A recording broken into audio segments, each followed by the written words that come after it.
So what is SureStop brake system and how does it work?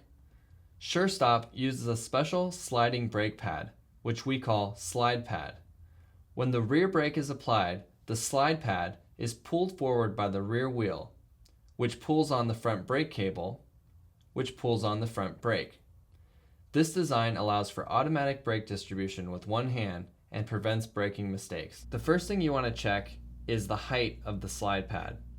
You want this thing to be right in the center of the rim so that the middle of the slider part actually matches up with the center line of the rim.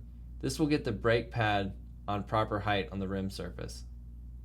Next thing to check is alignment. You want to make sure that the slide pad is parallel to the rim. When you squeeze the brake, make sure the pad isn't towed in or towed out. The next thing you want to check is the rear brake setup distance. You want to set the cable distance so that the noodle can just barely come out of the cage, like this. And then check your brake lever to see that there's plenty of space between the contact point of the lever and the grip. Then tension the rear brake using a Phillips screwdriver.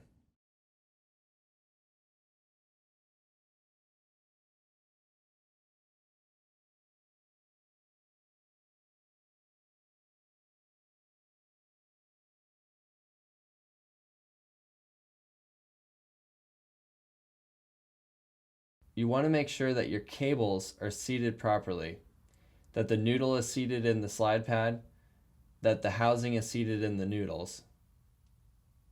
And once everything is seated properly, check the front brake distance so that there's just enough room for the noodle to come out of the noodle cage like this. Now it's time to tension the front brake. The way to do this on the SureStop brake system is by pushing forward with your thumb on the slide pad so that the front brake actuates and you can make your tension adjustments.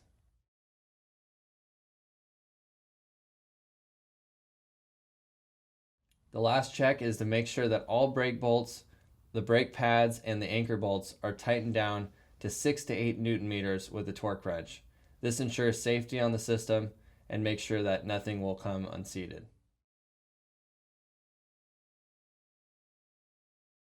Finally, check that the system is operating properly by sitting on the bike, rocking forward, and grabbing the brake lever about 10 times.